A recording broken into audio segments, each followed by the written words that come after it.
Shri Gurubhyo Namaha Harihi Om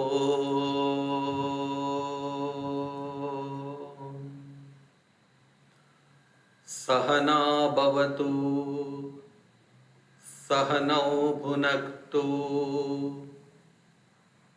Sahaviryam Karavavahai तेजस्विनावधीतमस्तु मा विद्विषावहै। ओम शांति शांति शांति। नमस्ते यतिराजाय Vivekananda सूरये सच्चित् सुखस्वरूपाय स्वामिने तापहारिणे।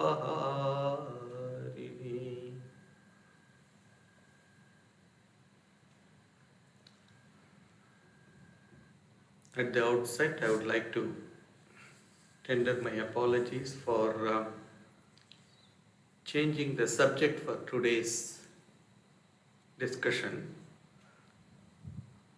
I was to start the study of the Bhagavad Gita, which we used to do every Sunday until mid-December. But this month is a very important month in the calendar of the Ramakrishna order. On the 1st of January was the Kalpataru day when Sri Ramakrishna became like a wish-fulfilling tree, granting all the wishes of the devotees.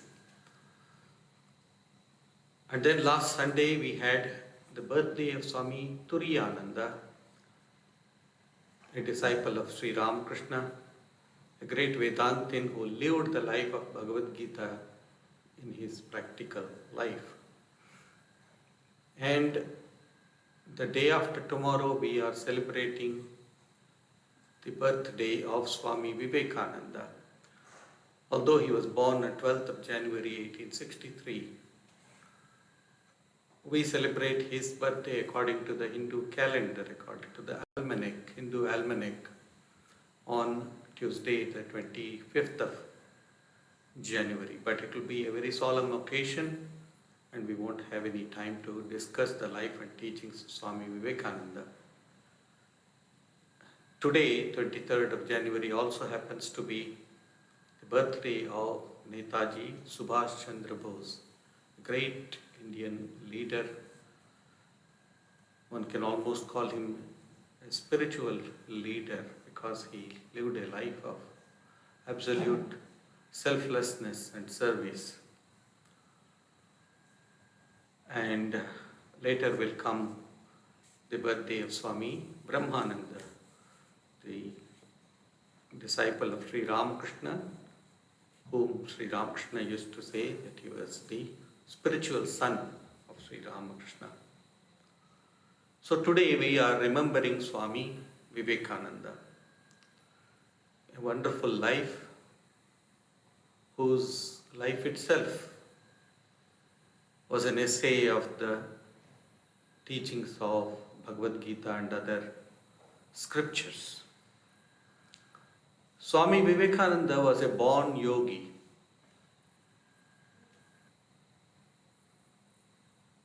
He used to, when he would go to sleep every night, as soon as he would close his eyes, he became aware of a luminous glow or a luminous orb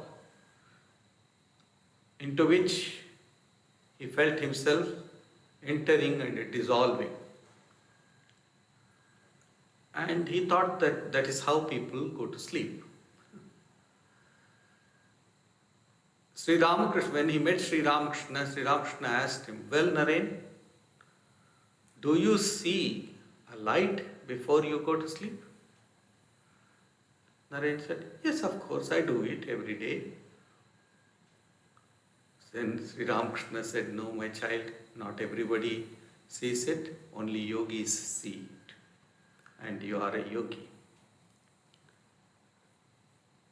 Sri Ramakrishna himself gives a description about the origins of Swami Vivekananda. He narrated this, and Swami Tapasyananda in his little book about Swami Vivekananda, his life and legacy, narrates it. The master said about this vision, one day I saw that through samadhi my mind was going up by a luminous path, going beyond the gross world studded with the sun, the moon and the stars. It entered first of all into the subtle world of ideas, Bhava Rajya in Bengali. The more it began to enter into subtler and subtler strata of that realm, the more did I see beautiful forms of deities existing on both sides of the path. It came gradually to the last extremity of that region. I saw a barrier of light there separating the realm of the divisible from that of the indivisible. Divisible is that which is known. Leaping over it, the mind entered by degrees the realm of the indivisible. I saw that there was no more any person or form or thing there having any form. As if afraid to enter there, even the gods and goddesses possessing heavenly bodies exercise their authority only over realms far below.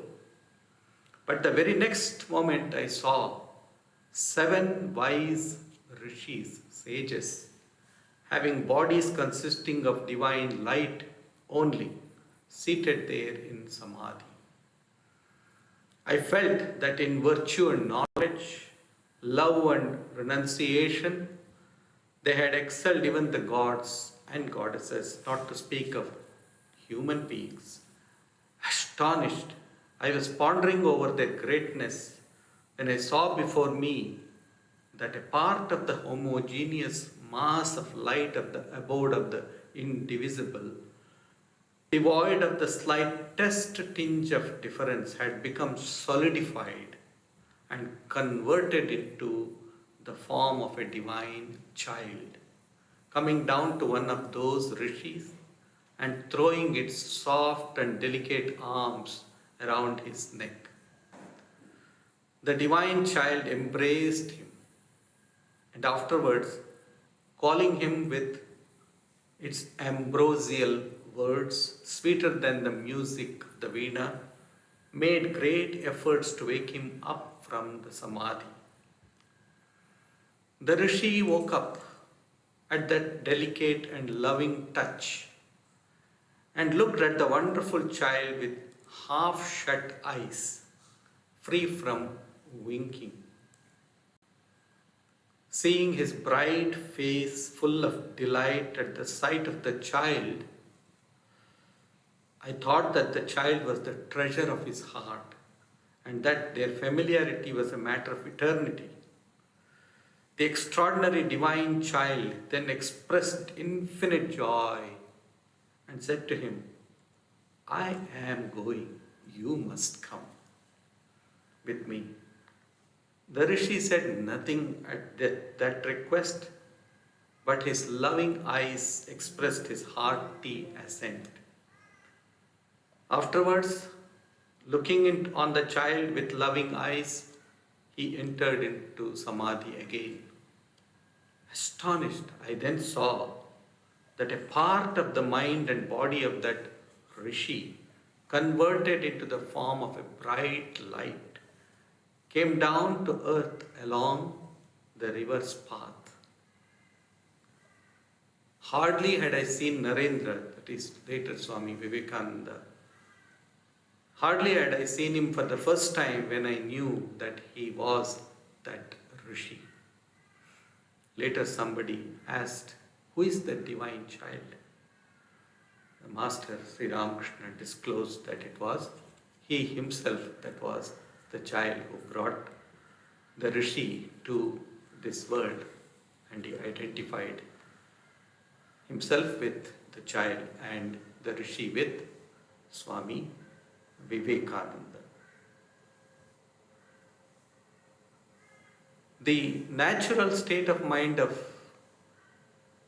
Swami Vivekananda was to remain absorbed in samadhi.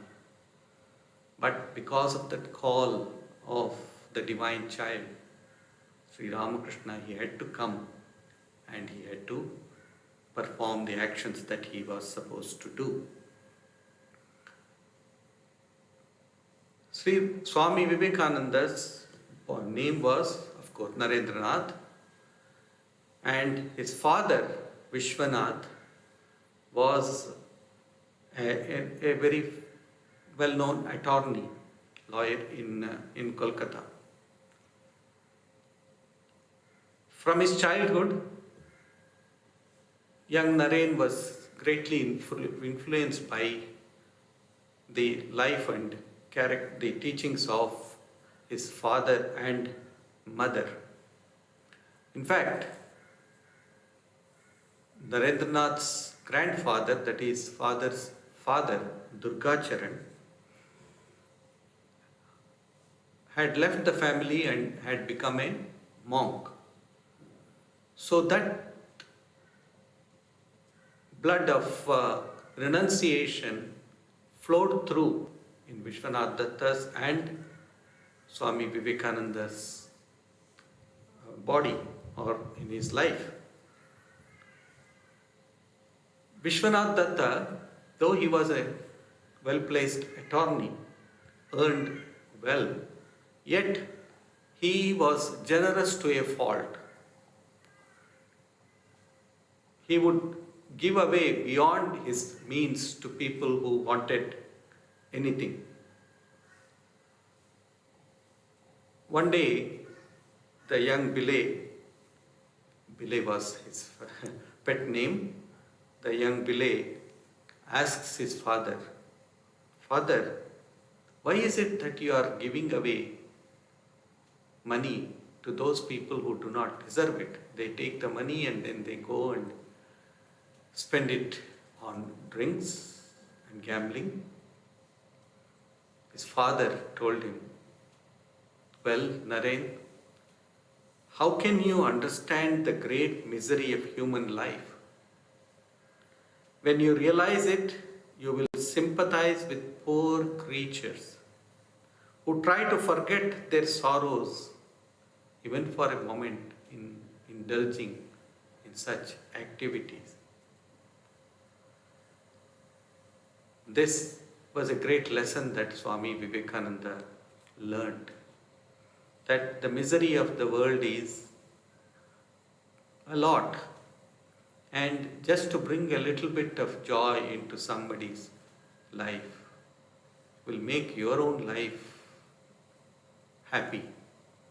That's why he later said, if in this hell of a world one can bring a little joy and peace, even for a day, into the heart of a single person, that much alone is true.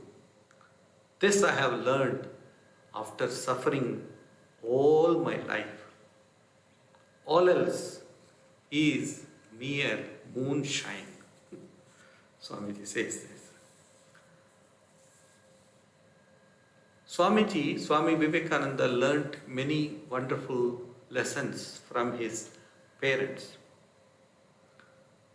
The first one I already mentioned.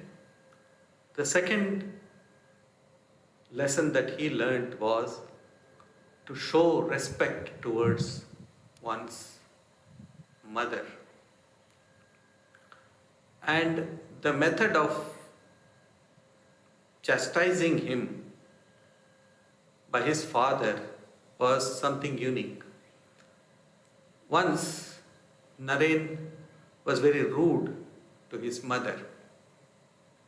Instead of scolding him, Vishwanath Datta wrote on the door of the room where Naren received his friends. He wrote there, "Today, Naren Babu spoke these rude words to his mother," and he quoted whatever he had said. Naturally, the young boy, he realized his folly and would never disrespect his mother from then onwards. The third lesson that he learned from his father was not to ask what I have got. When his father gave away all his earnings, etc., to people, in fact, many of his family members had their permanent residence in their house, in his house. So naturally, the mother felt that pressure, and so she asked him, "Go and ask your father what he has done for you or what legacy he is leaving for you." So he asked the question of his father, "Father, what have you done for me? What are you leaving for me?" His father took him to the mirror, the dressing mirror that was there in the house, and he said, "Look at yourself in the mirror, and then you will know what you have got from me." See, we all seek our inheritance, but that is our inheritance. Again, another day, young Naren asked his father, "Father, tell me how I should conduct myself in the world." His father gave a one-line answer. He said, "Never show surprise at anything. Anything can happen at any time." This teaching was a very significant teaching which enabled Swami Vivekananda to preserve his serenity of mind, whether staying at the palaces of Maharajas or at the huts of poor beggars. He had the same frame of mind, and he would not be surprised when somebody praised him or when somebody denounced him. He would not be surprised at all. Never show surprise at anything. This is a great teaching that we have to imbibe from his life. His mother, Bhuvaneshwari, also was equally proficient lady. Even though in those days women were not allowed to go to school, she had learned to read, write herself. And she used to read from the scriptures, Ramayana, Mahabharata and other stories, as well as the Bhagavad Gita, to young Naren. One day, when Naren had gone to school, the teacher had said something which was not correct. He was giving an improper lesson, so to say. And Naren got up and he said, "Sir, you are wrong." The teacher was very much annoyed. He took his cane and beat Naren. Naren became very sad. He came home and said, "I am not going to school anymore." His mother asked, "Why? What is the reason?" He said, "I pointed out the mistake of the teacher. He was teaching us wrongly, and instead of accepting it, he chastised me, he beat me." So the mother justified, said, "In that case, you need not go at all." So she said, "Child, what does it matter? If you are right, hold on to it. Always follow the truth without caring for the result. Very often you may have to suffer injustice or unpleasant consequences for holding on to truth. But you must not abandon it under any circumstances. Hard to follow, but if one can follow, all happiness and joy will be theirs. One day, while playing with his fellow playmates, Naren accidentally fell from the porch of the house and struck his forehead against a stone which was there. And his forehead bled profusely, and it left a permanent scar on his right eye. Years later, Sri Ramakrishna heard about this and remarked, in a way, it was very good. If he had not thus lost some of his blood, he would have created havoc in the world with his excessive energy. Indeed, he had excessive energy.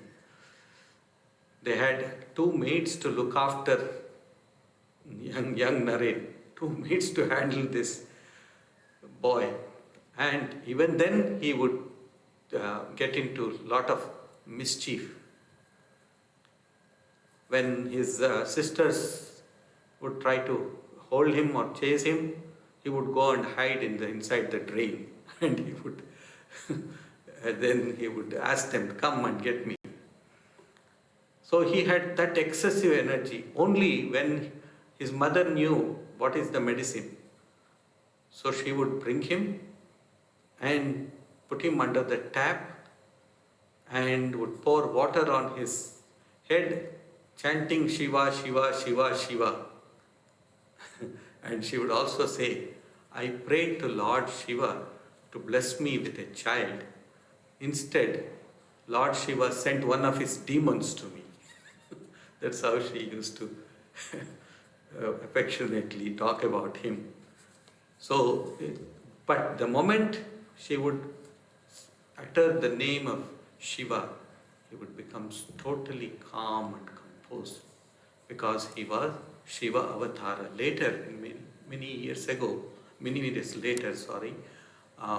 in Baranagar Mutt monastery, one day Swami Shivananda, his brother disciple, he got up in the night and then came back to his bed, and he saw they were all sleeping in a big hall. And then they saw a luminous body over there. He went near it and saw that was Lord Shiva lying down over there. He rubbed his eyes, and then he was totally flabbergasted by seeing this form. And later, after some time, that form of Shiva converted back to Swami Vivekananda's form. From then onwards, Swami Shivananda would always respect or treat Naren, though he was much younger to him. He used to treat Narendranath with deference and with respect, knowing that he is an incarnation of Lord Shiva. Extraordinary courage was a hallmark of Swami Vivekananda's personality. You look at his eyes, open eyes, there are some pictures with his open eyes. Once you look at his open eyes, you get a lot of energy. I will tell you a personal incident. About 34 years ago, I was in Mumbai, Bombay at that time, and I used to look after the bookstore of our ashram.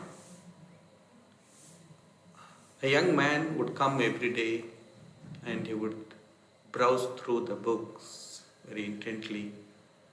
And he was a brilliant person, and he would read the books over there. Then he would return almost every day. After a few days, I asked him, well, my friend, who are you, and why do you just come every day and read the books over here in the bookstore? He said, well, I was admitted to the Indian Administrative Service, to the school. There is a school in Dehradun in the Himalayas where all the civil servants would go and they have to study. And it's a very prestigious institution.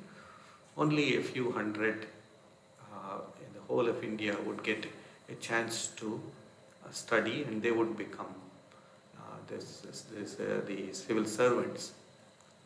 So this young man had got that chance to study over there and then become an IAS officer, Indian Administrative Service officer. But he said, I just gave up and came here. I am totally weak now. I do not have the courage to take up the course and study over there. I don't feel like studying. So I told him, well, look, come with me. And I took him to a place in Mumbai where we have an image, a bust of Swami Vivekananda with his eyes open. It is the bust made from the picture of Swami Vivekananda, which was taken in Chicago when he gave the address of the Parliament of Religions. And his eyes are extraordinarily brilliant. So I told him, do me a favor, from today onwards, when you come, spend 5 minutes in front of Swami Vivekananda's statue or the image, bust, and then you can come to the bookstall and you can read the books. So he was very sincere and he started coming to the ashram, and then he would stand there for 5 to 7 minutes. He would look at Swami Vivekananda's eyes intently, and then would come. After about 5 days, he came back and told me, Swamiji, I am now ready to go. I said, where are you going? Oh, no, I am going back to my studies. Swami Vivekananda has filled me with courage, has filled me with energy. I will go back. See, that is the hallmark of Swami Vivekananda. He imbues courage to us. Even as a young boy, he would not accept anything without having proof. So there are many stories. In the neighborhood was a mangrove, and the young boys would go and they would hang on the mango trees. And Swamiji Narendranath was very fond of climbing the tree and then putting his both legs on the branch and hanging with his head and arms down, swinging with his head and arms. So naturally the children would make a lot of noise, and the person who owned the orchard, an old man, he thought, how can I get rid of these children?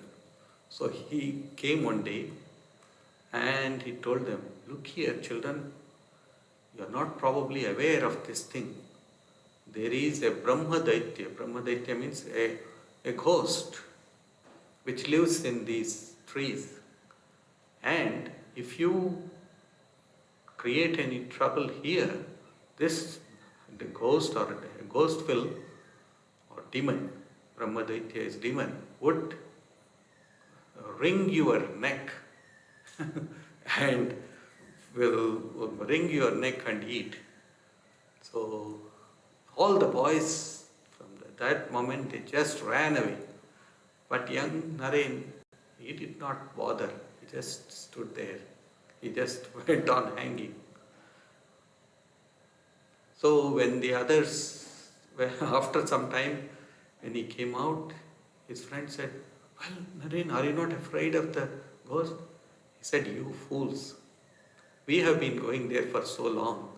If there was a ghost, the ghost would have finished us off long time ago.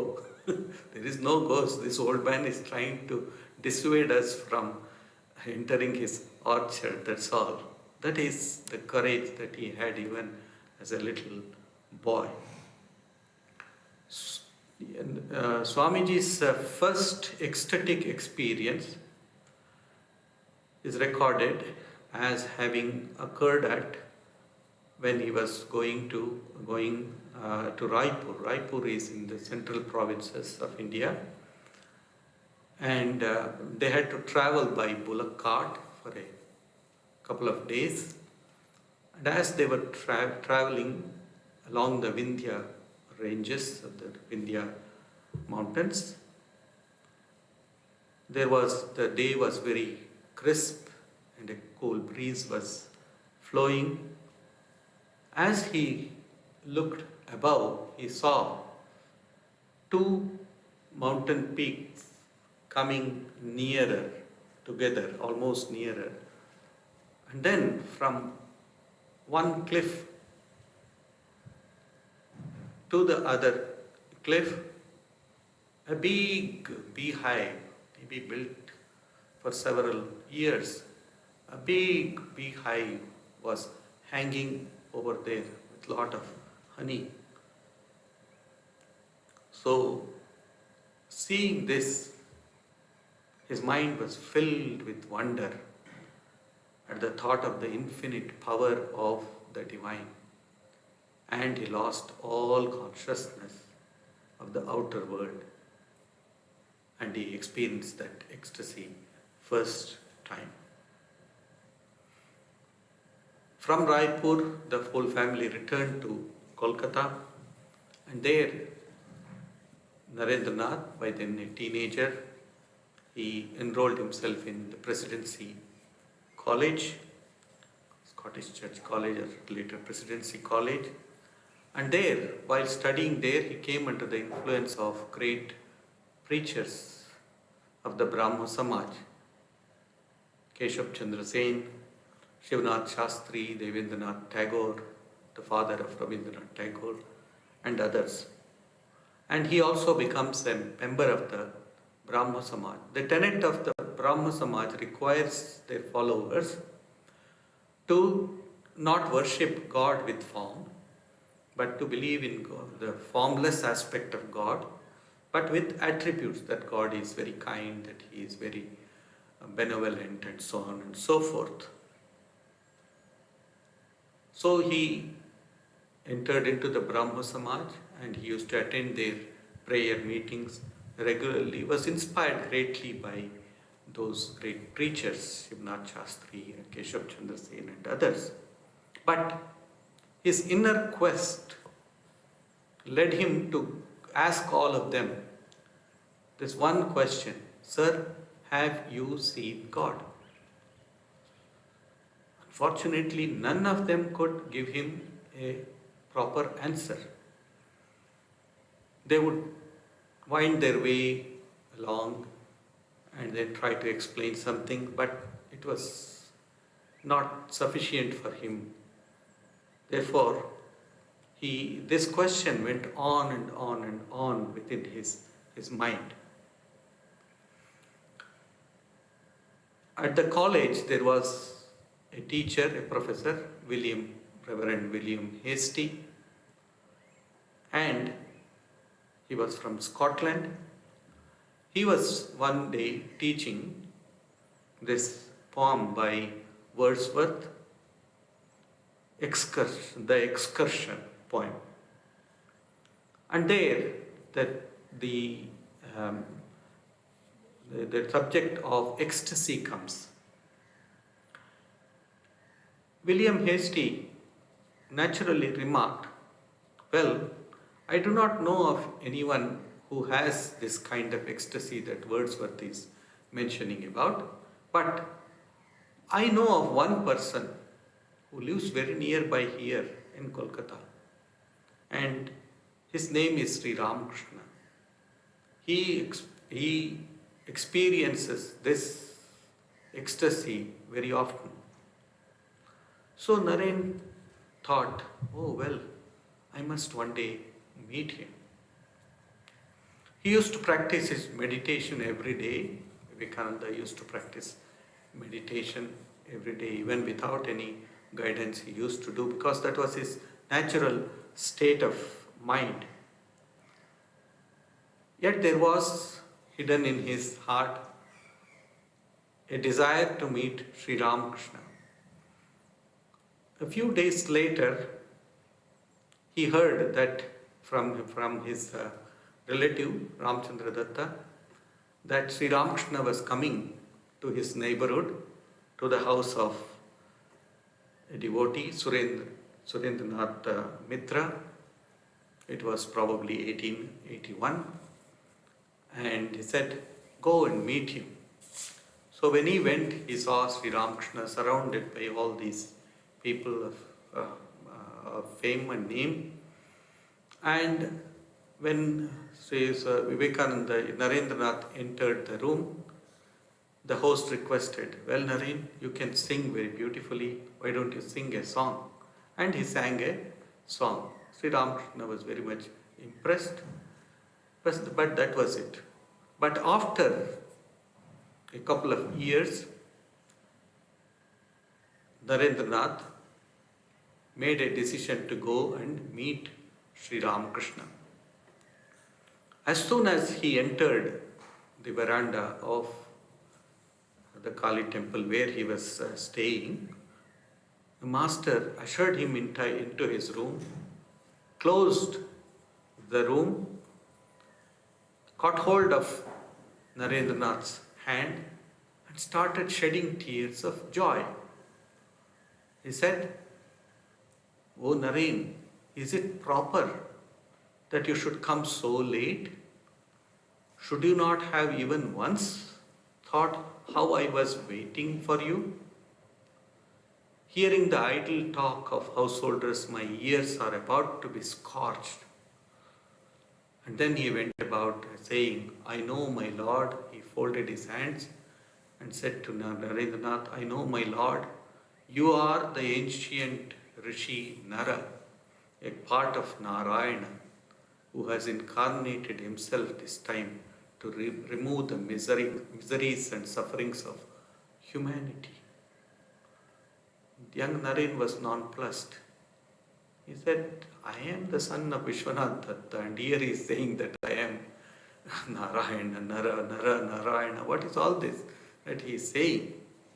And then Sri Ramakrishna went to his cupboard, brought out some sweets, and with his own hands fed Narendra. And then he held his hand and said, promise that you will come and see me soon. And you must come all alone. Now he wanted to escape this madman, so he said, all right, I shall come somehow. But once he went out, he thought, this man is a very simple person. There is an aura of holiness around him. Maybe I will come again. And that from then onwards he started coming to Sri Ramakrishna. And Sri Ramakrishna would give him instructions, and within closed doors he would advise him. That's why many of the instructions that he gave to Narendranath are not to be found in the Gospel of Sri Ramakrishna or any other books, but he gave it to Narendranath. So years later, Holy Mother Sharda Devi and the direct disciples have remarked that whatever words escape the mouth of Narendranath are Sri Ramakrishna's.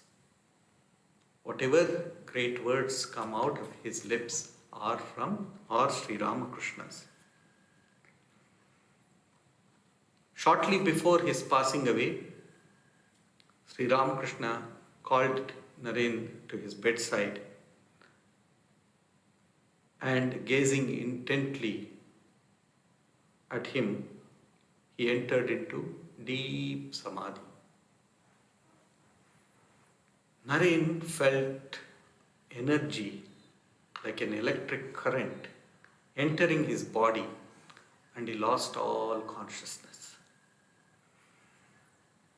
When he came back to his senses, he saw Sri Ramakrishna with tears in his eyes, and he said, "Oh Naren, today I have given you everything that I possess. All the powers that I possess, I have given it to you. And now I am a fakir. I am a penniless beggar. But by these powers, you will accomplish great things in the world. And not until then will you return to the source from which you came." Sri Ramakrishna's mission was to infuse in people, especially in India, the power or the concept of Shakti, the concept of power, the play of Shakti, the Divine Mother.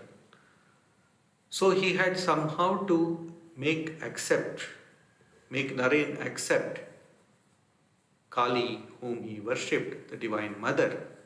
But Naren was pledged to the Brahmo Samaj, where he would not accept the form of any divine personage.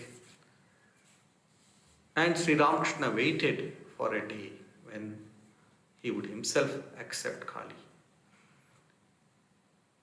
Narendra's father, Vishwanath Datta, passed away while still young, and he left behind a huge debt. And his own people, whom he had given shelter, they even claimed that the house belongs to them and not to Narendranath's family. And they had to go to the court to get that house back. And they were penniless. Narendranath, who was then about to appear for his law examinations, he would go from door to door trying to get some job. And he would not get any job anywhere at all. Tired, he would come back home. And one day he thought, well, Sri Ramakrishna regularly has conversations with his Divine Mother. Let me go and ask him to help me. So he goes to Sri Ramakrishna and he says, "Sir, you know that we are in penury. I cannot even feed my mother and brothers." By then his sisters had got married. "So please ask your Divine Mother to help me." Sri Ramakrishna found that this is a great opportunity. So he told, "Well, Naren, you do not believe in the Divine Mother, in the presence of the Divine Mother, but if you go to the temple and ask the Divine Mother for whatever you want, she will give you. Go to the temple." So Naren tried to follow, and as he went, he completely forgot what he came for. And instead of, he saw the luminous live form of the Divine Mother, and he prayed for renunciation, he prayed for devotion and knowledge.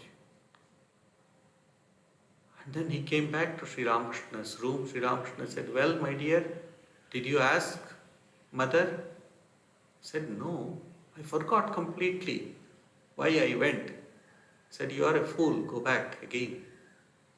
So this time he went again, and there he again saw the luminous form of the Divine Mother, but he also remembered that he had to ask for something, but he could not bring himself to ask of the Divine Mother for material possessions or material help. So he came back and said, "No, I cannot ask the Divine Mother for these little things of life. I only ask her for for jnana, for knowledge and for devotion. Then at last Sri Ramakrishna said, all right, I will talk to the Divine Mother. And later Sri Ramakrishna said, well, the Divine Mother has said that you and your family will not lack simple food and simple clothing. So from that day onwards, the family started having some income. In fact, some of the devotees of Sri Ramakrishna started helping the family anonymously. Even then, Sri Naren's mind, being of a very inquisitive type, did not accept Sri Ramakrishna's greatness fully. He saw that Sri Ramakrishna was not an ordinary human being, but he was divine. But yet he could not accept it. When Sri Ramakrishna was suffering from throat cancer, he was taken to a garden house near Kolkata, called a place called Kashipur. And there he saw that Sri Ramakrishna was spitting blood and he was in great agony. And he thought, well, if he is divine, if in this state he can prove that he is divine, then only will I accept him. By then Sri Ramakrishna could not even speak.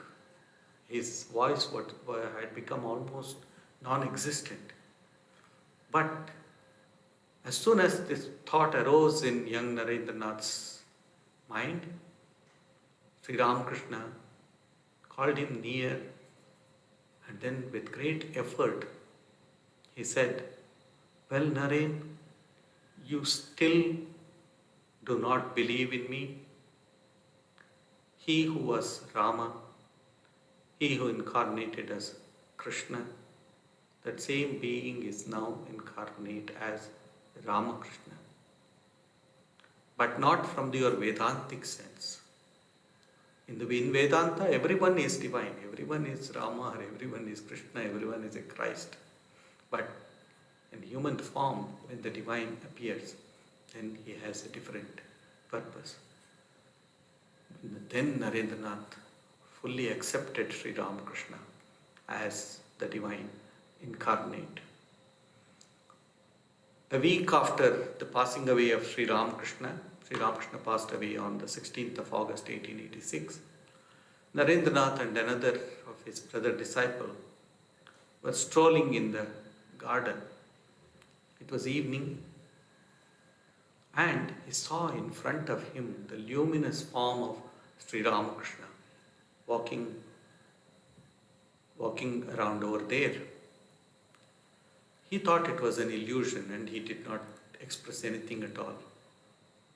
But his brother disciples who was next to him, he exclaimed with great joy, see Naren, see, it is Sri Ramakrishna.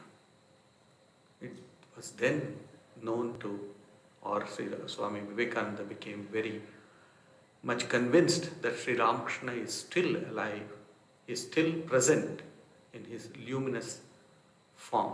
That's why you will see in most of our ashrams, in our temples and all that, we fervently feel that Sri Ramakrishna is still present in his Sukshma Sharira, in his subtle form. That is why we treat the temple as a very sacred place. After the passing away of Sri Ramakrishna, the young disciples all came together and they rented a dilapidated, worn-out house in Paranagar for a very small rent, monthly rent. And there they practiced intense austerities.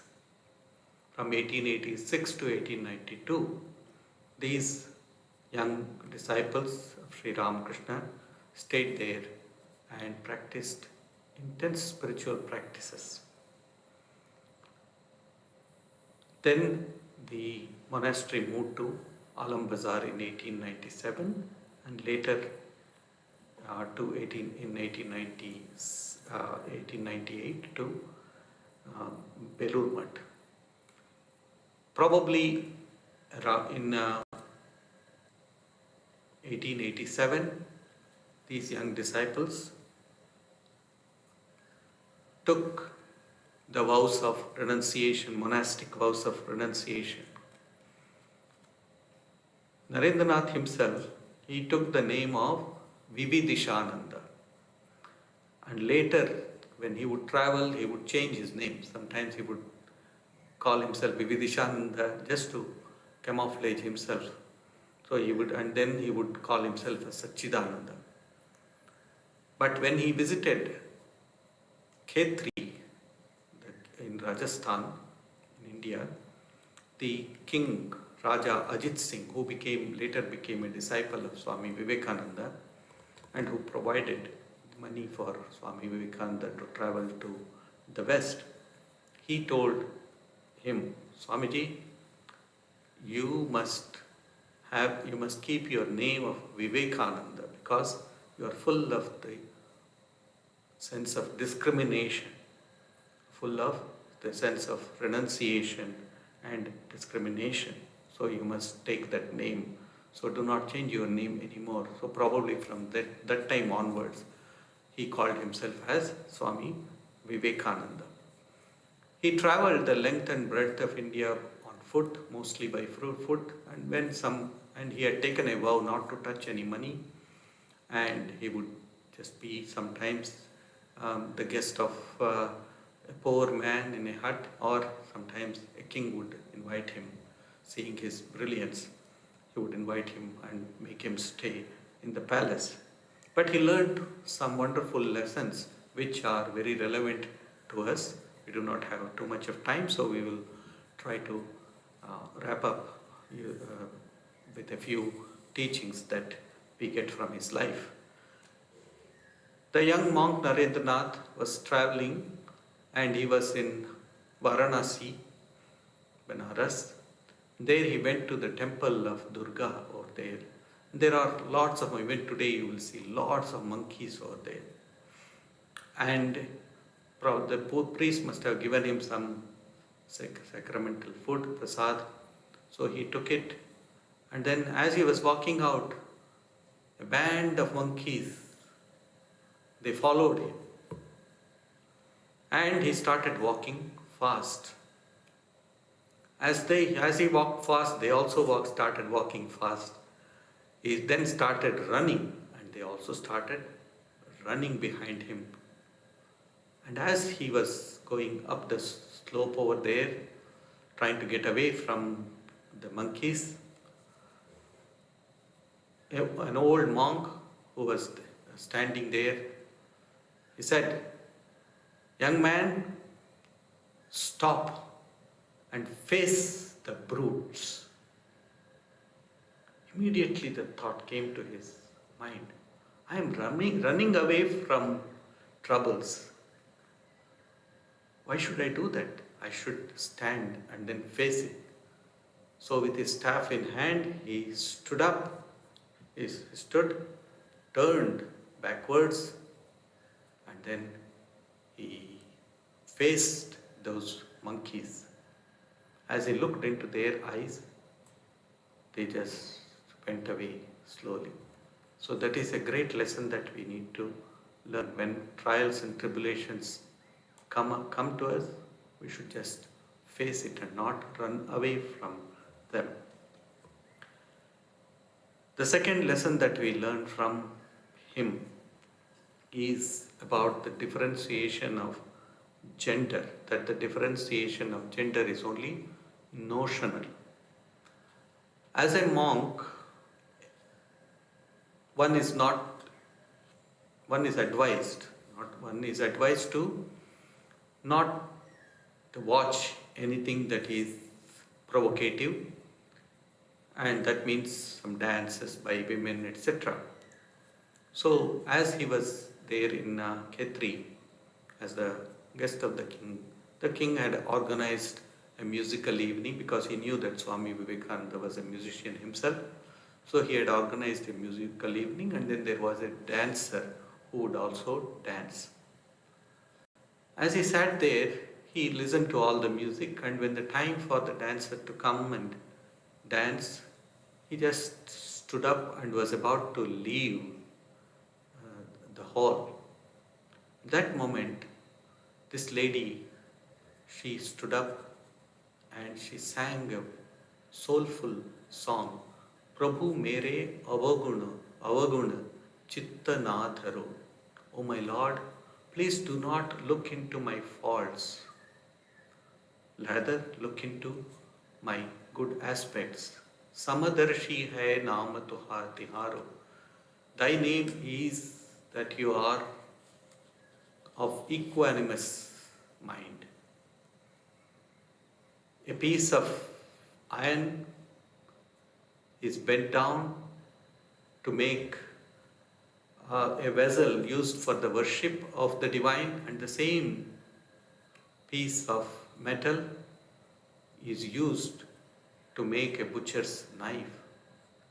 When the philosopher's stone touches both of them, it will convert them into gold.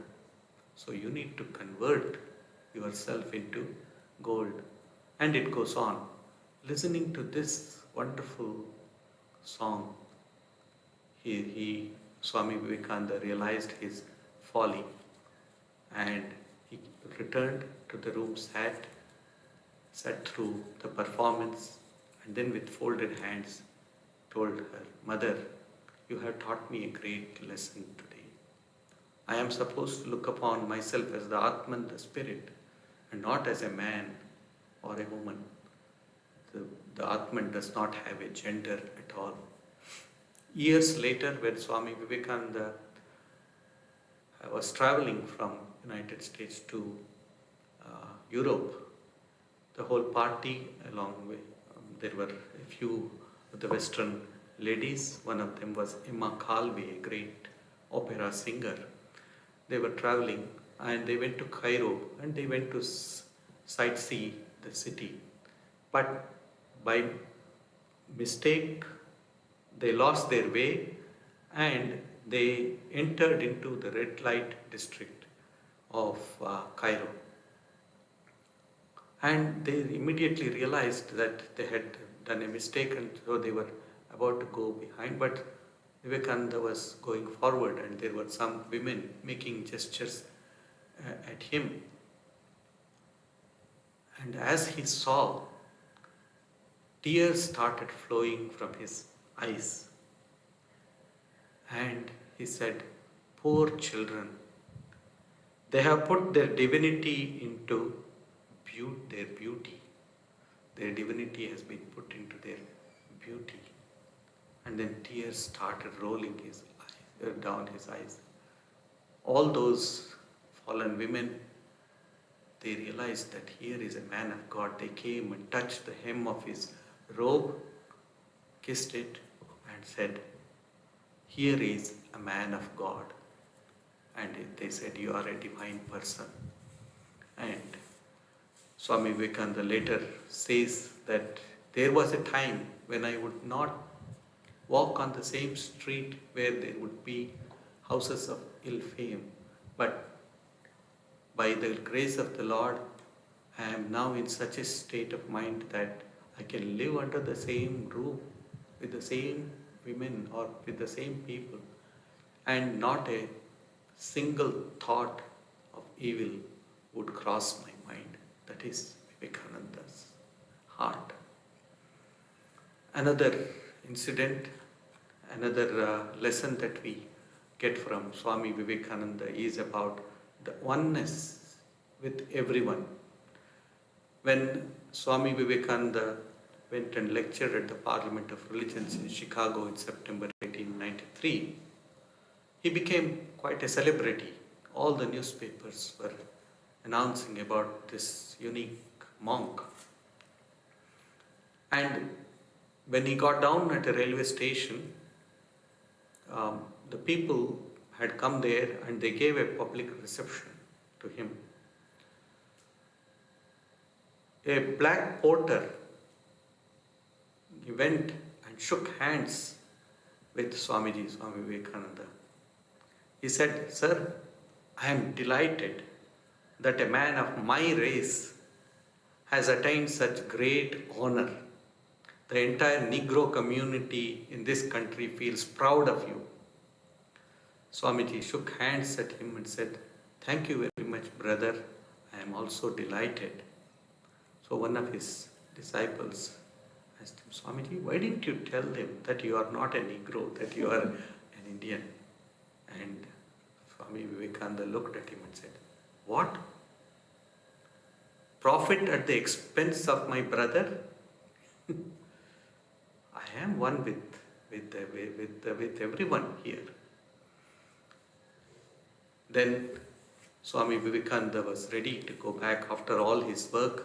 He was ready to go back, and he writes a very poignant, very beautiful letter to one of his disciples, who used to call him friend, Miss Josephine MacLeod.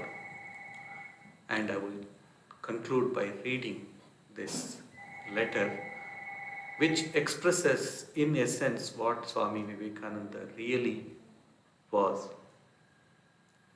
He writes in April 18, 1900. He says, "Joe, my dear Joe, work is always difficult. Pray for me, Joe, that my work may stop forever and my whole soul should be absorbed in the Mother, Divine Mother. Her work, she knows. Who am I to do it? Work is always difficult. You must be glad to be in London once more," he says. "And I am well, very well mentally. I feel the rest of the soul more than that of the body. The battles are lost and won. I have bundled my things and I am waiting for that great deliverer." He was at that time 37. He passed away when he was 39, 2 years later. He says, "Shiva, oh Shiva, carry my boat to the other shore." And here comes the beautiful part. "After all, Joe, I am only the boy who used to listen with rapt attention, wonderment to the wonderful words of Ramakrishna under the banyan at Dakshineshwar. That is my true nature. Works and activities, doing good and so forth are all superimpositions. Now I again hear his voice, the same old voice thrilling my soul. Bonds are breaking, love dying, work becoming tasteless, the glamour is off life. Now only the voice of the Master calling, 'I come, Lord, I come.'" And then he quotes from the Bible, "Let the dead bury the dead, follow thou me. I come, my beloved Lord, I come. Yes, I come. Nirvana is before me. I feel it at times, the same infinite ocean of peace without a ripple, a breath. I am glad I was born, glad I suffered, glad I did make blunders, glad to enter peace. I leave none bound. I take no bonds. Whether this body will fall and release me, or I enter into freedom in the body, the old man is gone, gone forever, never to come back again. The guide, the guru, the leader, the teacher has passed away. The boy, the student, the servant is left behind. Behind my work was ambition. Behind my love was personality. Behind my purity was fear. Behind my guidance, the thirst for power. Now they are vanishing and I drift.